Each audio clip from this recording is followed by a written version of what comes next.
Bonjour, je suis Céline du blog Made by Célinette et je suis ravie de vous retrouver pour un nouvel épisode de mon podcast créatif et ce sera un épisode consacré au tricot. Je ne donnerai pas le numéro parce que j'ai oublié de vérifier à quel numéro on en est. On doit se rapprocher des 30 je pense. Voilà, écoutez, je suis ravie de vous retrouver. Je n'ai pas vérifié de quand date le dernier épisode. C'est un épisode qui a été bien préparé, comme vous pouvez voir, mais je crois que ça datait, donc c'est sûr ça datait d'avant l'AEF, et voilà, ça devait dater de mi-février à peu près, bref. Enfin voilà, depuis j'ai pas mal tricoté. Je vais pouvoir vous montrer certaines choses que je ne pouvais pas vous montrer avant, donc bah, écoutez, on va commencer tout de suite, parce qu'en fait là il est vendredi, oui, on est vendredi. C'est l'heure de déjeuner, donc je profite de ma pause pour tourner, mais il va falloir retourner bosser quand même. Donc voilà, j'ai une réunion à 14h. Voilà. Donc on va essayer de faire tenir ça en 45 minutes. Écoutez, on va commencer tout de suite avec les projets terminés. Mon premier projet terminé, c'est mon pull RL de Elong avec Anna, que j'ai tricoté dans la laine comme ça, dans la laine de chez Laine Amourée, Aphrodite Deka, et c'est une laine dans laquelle il y a du cachemire et de la soie, donc évidemment elle est très très douce, hein. Ouais. C'est doux et c'est moelleux.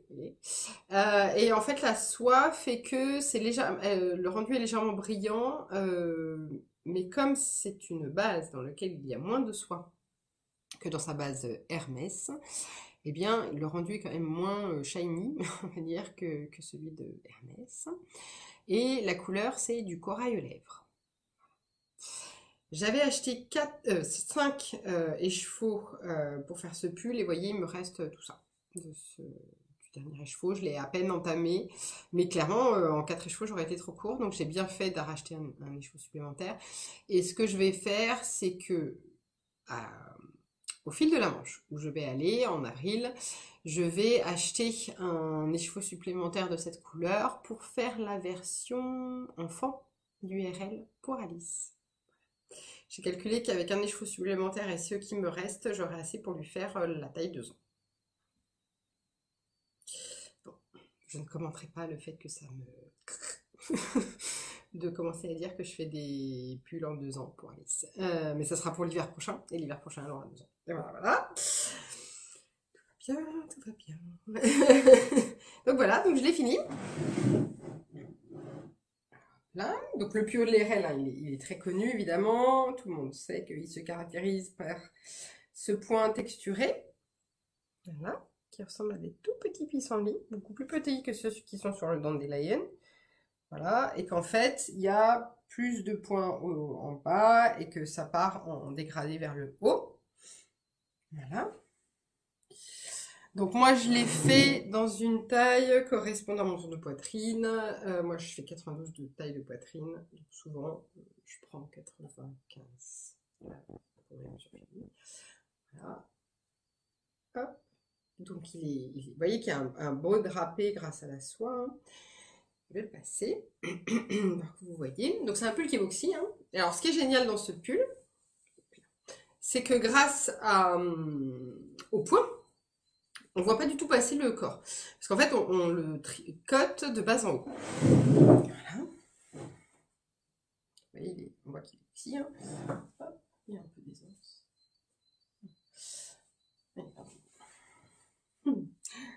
La fille, pas du tout autosatisfaite. Moi, je l'aime beaucoup. Mon mari trouve qu'il est trop grand. Mais bon, c'est un boxy, hein, donc c'est le principe qu'il soit un peu grand. Les manches sont bien, voilà.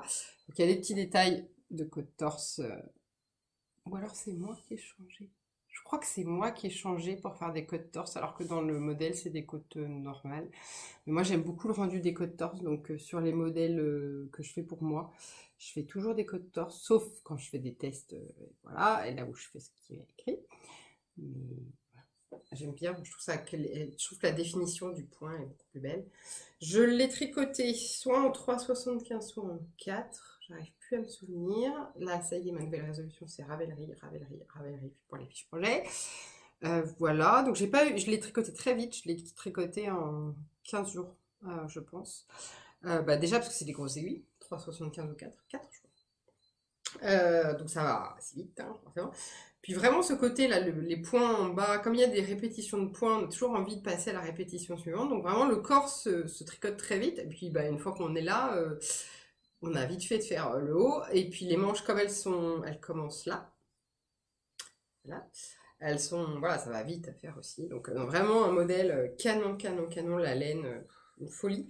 Alors par contre, comme toutes les laines qui contiennent du cachemire, y compris dans le commerce, ça bouloche un peu. C'est normal, c'est le cachemire en fait. Le cachemire, c'est une fibre qui rend la matière un peu au début. Moi, je sais parce que je n'ai plus en cachemire du commerce. Je les rase une fois ou deux et après, c'est fini. Une fois que le surplus de matière s'est évacué, on n'a plus de problème. Et alors, vous avez vu que je l'ai passé facilement. Alors, vous avez peut-être vu aussi que j'ai coupé mes cheveux. Pourquoi est-ce que je vous en parle? Parce que, en fait, quand j'ai fait ce pull, on finit par l'encolure.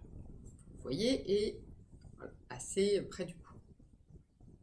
Pour vous dire, habituellement, mes colliers, je les porte là. Donc, là, c'est près. Donc, quand j'ai fini, l'encolure était trop serrée.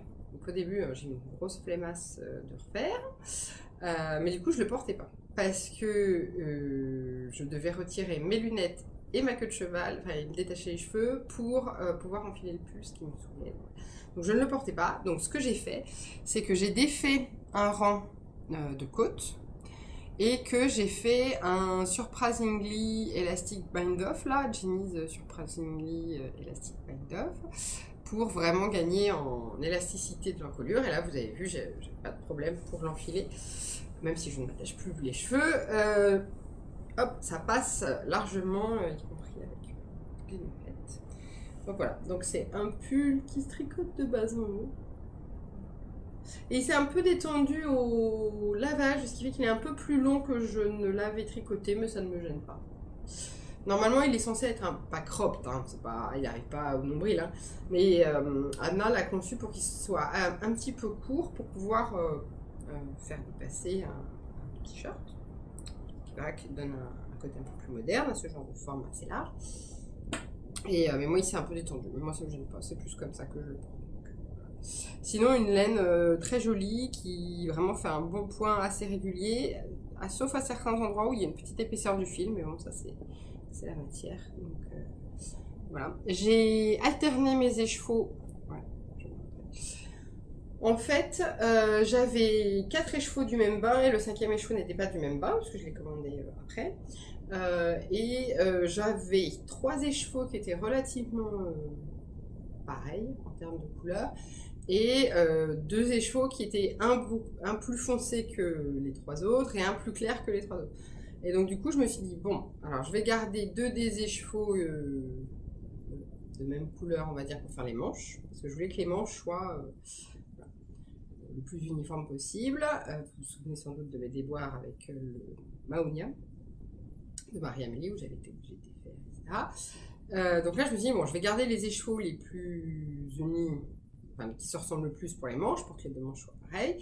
Et je vais alterner au niveau du corps pour que ça se fonde un peu. Donc c'est ce que j'ai fait. Et au final, je suis très contente parce qu'on ne voit pas de démarcation entre les manches et au sein du corps. Donc je suis vraiment contente. Après, la laine, c'est un faux uni. Hein. C'est-à-dire qu'elle n'est pas pleine non plus. On voit qu'il y a des parties plus claires, des parties plus foncées. Il y a même, j'ai vu tout à l'heure, des petites touches de chocolat dedans. Je dis ça parce que je me suis fait la remarque en le sortant parce qu'il était plié dans mon placard. C'est pas vrai, Alice, elle m'a foutu du chocolat dessus. En fait, non, c'est la laine. Voilà. Tic, un petit point plus foncé. Ce n'est pas Alice, c'est la laine. Donc voilà, il est d'une douceur absolument incroyable. Là, je l'ai beaucoup plus porté depuis que j'ai refait l'encolure. Mais clairement, j'en profiterai plus, je pense, cet automne. Parce que là, il commence à être un peu chaud. Bon. Ce n'est que le mois de mars, ne nous emballons pas. Donc pour l'instant, il est encore un petit peu chaud, mais je vais le garder. Je vais vous raconter ce que je dis. Ce week-end, je vais descendre mes trucs vraiment d'hiver, genre mon weekender. Je vais le descendre à la cave. Mais celui-là, je vais le garder. Voilà, donc ça c'était le premier projet terminé. Bon, je vais vite parce qu'il a été pas mal présenté déjà, mais vraiment je l'adore, je l'adore. Je l'aime tellement, je vous dis que je vais faire le duo avec ma fille comme ça. Donc, donc voilà. Ensuite, en deuxième projet terminé, je vais faire les projets adultes. Je peux vous en parler maintenant, ça y est, il est sorti. C'était le test dont je vous avais parlé la dernière fois. C'est un test pour Atelier Émilie. C'est le gilet Rêverie. Donc je vais vous montrer. C'est un gilet qui a une forme un peu kimono. Donc pareil, un peu boîte. Et en fait, qui peut se porter soit ouvert comme ça. D'ailleurs, moi je pense que je vais pas mal le porter ouvert comme ça. Soit avec une ceinture. Pardon, excusez-moi si je fais ça, c'est que je suis malade. Donc, soit avec une petite ceinture, voilà, comme ça. Je vais faire les photos pour le blog ce week-end, vous verrez mieux. Et alors, par contre, donc les manches sont volontairement faites pour être un peu bouffantes. Toujours dans l'esprit un peu kimono, vous savez, où les manches sont pas larges. Là, c'est pas aussi large que ça, mais néanmoins.